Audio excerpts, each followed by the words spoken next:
It's AM Colorado.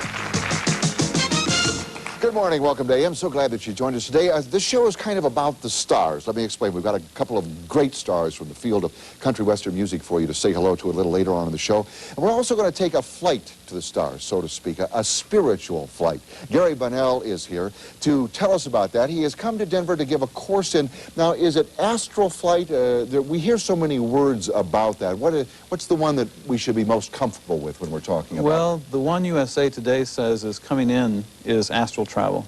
Astral travel. Airplane travels out, astral travels in. Now this is an experience that you've been having for 30 years now, Gary. Yes, Tell us, indeed. how did it start? My particular thing was my stepfather was an alcoholic, and when he got into those states, very much a child abuser. So I would sit in a grassy field away from the driveway to watch for his return, to come home after work, to see what condition he was in, so we would know if it was safe. And I used to really wish that I could see him coming from farther away, that I could fly. And one day, being very relaxed and the sun on my face, and just all the conditions were absolutely right, and I found myself getting very warm and tingly, and then suddenly up over the house. So it was a deep emotional response to having to survive, so to speak. What was your inner reaction to it? Were you aware of what was going on? Surprised, frightened? Was there a feeling of peace?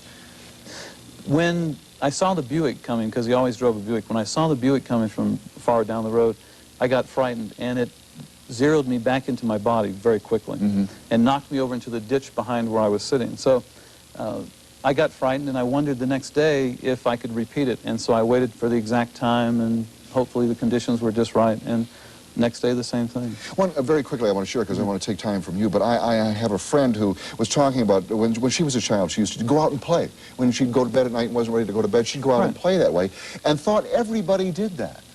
Until she went to school and found out that that wasn't what everybody shared, and that they really looked a little strangely at her. What was the reaction you found from adults or other playmates when you talked about being able to leave your body? Well, if you can imagine, in Florida in the 1950s, very little support group. Told my best friend, honest Injun, cross his heart, hope to die, what I had done. And he immediately went crazy, thought it was the funniest thing in the world, told everybody in school, and the next day at school, the entire state of Florida was waiting for me. So there are some problems in it. Even today, when you talk about it, people are frightened that they really would leave their body and not want to come back, or not be able to get back. So there's some apprehension. Is that a choice that can be made? No.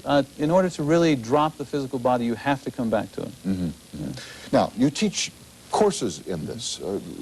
Give us, if you will, I know we haven't paid all our money for the course, but a slight part of the course. How does one go about this? And can everyone do it? Oh, yes. As a matter of fact, everybody on the planet, when they're in the sleep state, a portion of sleep time is devoted to being out of the body, working through different experiences on different planes, working with people that you work with in the daily life, in your daily life, working with people who are on the other side of the globe in their waking state, being guides for them on the inner planes. Everyone gets out of their body. It's very easy. What we do is we cause you a remembrance of something you're already doing. Well, and I've also been told that when you're talking about an out-of-body experience, we're not talking about a flight of fancy. We're not talking about sitting and daydreaming and kind of mentally being somewhere else or where we've been before. I mean, it is actually an out-of-body experience. Absolutely. Could you give us a little better handle on what it feels like, what one experiences when it happens? In order to remember the situation, to remember the experience of being out of your body, or bilocating, being in two places at one time, or being actually disassociated with the physical body, you have to either expand your emotional body in bilocating, or you have to remove the emotional body from the physical body as in astral travel. There is a wonderful feeling of relaxation that starts to happen just before the experience, a warmth that comes over the body, and then a whooshing sound, or it would be like someone opening a door and a fan being behind the door, and a great wind would hit you, and you just move past the physical body. Up above it, you see the body below you, go up through the roof of the home, and then anywhere you want. Where your thoughts go, you go, and you travel on the thoughts. We want to talk more about astral travel and the world of metaphysics. We will have a gentleman join us who is from Colorado and is an expert in that area, so stay tuned as we talk about a very fascinating subject.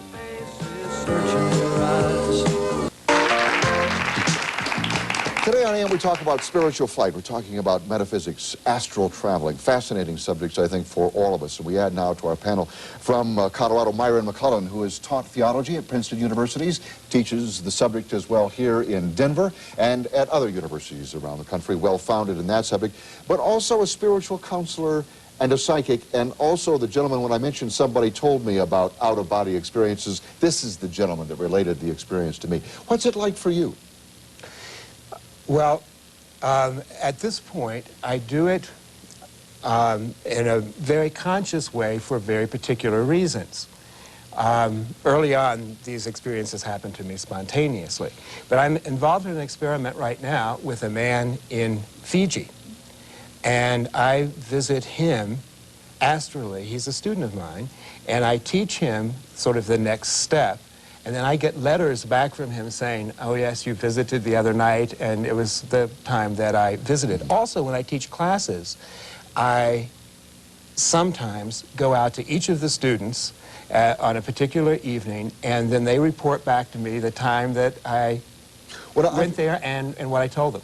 But now you've never visited me that way. So how would I know? What would the experience be like for me, Myron, if you traveled out of your body and paid a visit to me? People experience it in different ways, but you would have a sense of my presence there. I see. Would I necessarily see you? Some people do. Okay.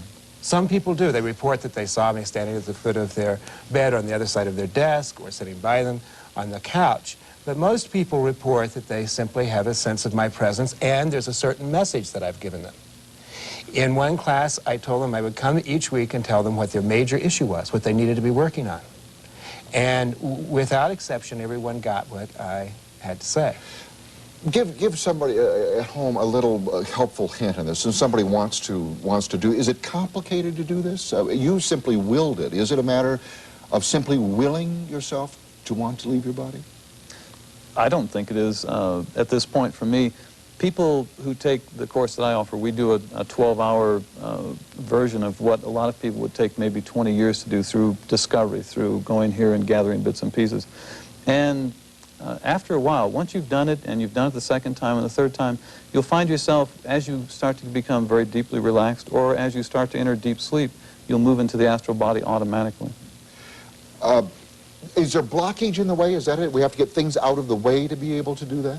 Well, first of all, you have to believe that you can do it. And most people... Right. There's the... there's the rub. Yes, right. You have to believe that it's possible. Wanting doesn't get it done. Wanting doesn't get it done. Believing gets it done. Believing does. That is an absolute prerequisite. And sometimes people get the belief from the experience. In my case, I had a spontaneous experience of leaving my body, going above the bed, looking down and seeing myself. And then I realized then I was more than my body, okay, and that I really had that possibility of leaving. But so then, once I believed it, then I began to cultivate it. Would we be surprised at how many people share this experience with you? I think so. I think there are a lot of people who have talking about thousands of people? Tens of thousands. Tens of thousands Absolutely. of people. Yes. Mm-hmm. Is there something else going on? Can we say this is two planes to make it simple? This is the one plane we're in, and then the astral traveling is another plane. Is there more information in that plane? Is there things available to us in that plane that is not available? Yes, indeed. Understanding intellectually. Tell us a little bit about that. In the astral plane, because we don't have the limitations that we feel the physical body has, we find that we're not judging our experience, we're more observing it. And when you observe something, you learn from it. So the learning process is sped up. A lot of people can access what is known as the collective subconscious, or the Akashic records, where all experience is lodged. The astral realm, for me, has turned up as a great repository for all the experiences that I've had and for people around me. When I do private counseling work, I go into the Akashic records, which are off the astral fields. You channel, I know, as well. Do you channel, Myron? Well, I'm a conscious medium, so I channel my own higher self. Okay, we want to talk about channeling. We want to talk about... there is a movement in our nation and in the world, these gentlemen tell us, of the metaphysical and of some human revolution going on in that arena. And we'll talk about that in just a minute. Welcome back to AM. Some questions from our audience for our guests. Hi. I would like to address this question to the two of you. As I listened earlier, I had the idea that if I could astral project, I wondered if during that state, if I dropped away judgment, could I enhance my creative abilities? And after I left that state, would I be able to have more creativeness appear in my everyday life?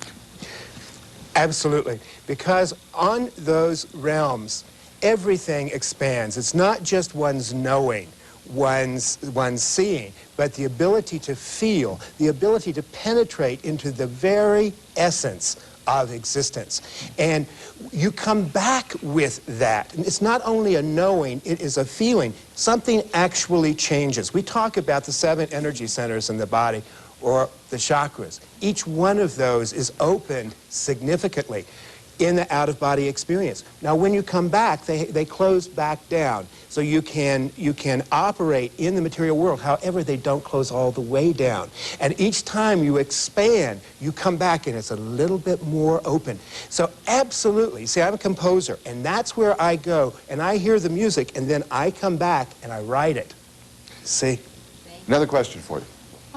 Hello. I've had a couple of experiences, out-of-body experiences, but it wasn't anything that I feel I created. As a child, I had a couple, and then as an adult.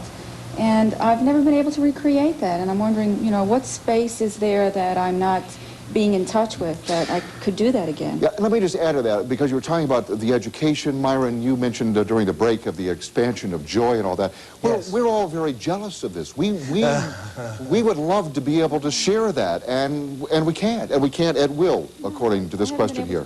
Help us. This is Gary's calling in the world, so... A lot of times we find that when we have an experience and our parents don't understand it, we begin to close down. They say, well, you really didn't have an imaginary friend. You know, they start to close us down. They start to say, this is what's real and this is what is not real.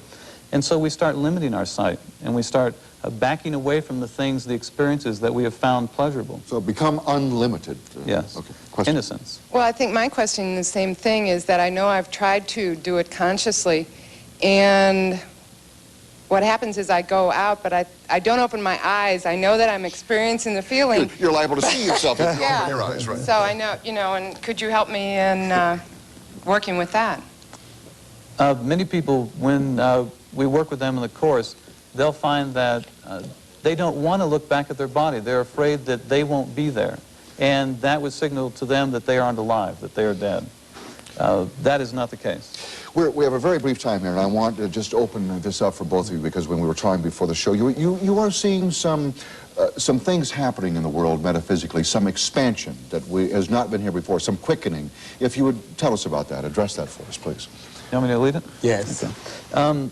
It used to be that we tried to figure out how much we could do in a month. Now we're down to superconductors and how much we can do in nanoseconds. Our technology is an outward expression of who we are and where we're going as a race. A lot of times we can't keep up with it. We don't even understand what it is that we're doing in this world. We still want to assign the responsibility of our feeling side and our happiness side to someone else. This new age, this new step for mankind will be taking back his power, taking back the responsibility. Taking back the power to ourselves individually. Absolutely. Myron, you wanted to add to that? Yes, I would just like to say that if you look at the information that we had from the time of the invention of the wheel to the first civilization, let's say in Egypt, that was maybe 10,000 years. And if you call that 1J, okay, now it's happening that we have 1J about every year, and then it's going to be every half year. And this is the theory of geometrical evolution. And so what's happening now is there's so much information, no one can know it with the computer age, you see. So what is happening is we are having to expand. Like Gary says, this is an outward manifestation of what's happening within us. We're having to expand so that we can take all of this in. And one of the real purposes of astral travel is to expand in that way.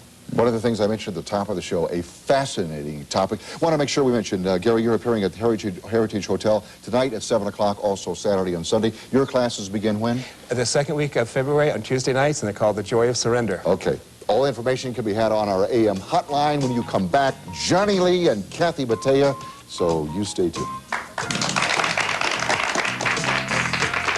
Would you like more information about something mentioned on today's show? Call the AM hotline, 820-2626.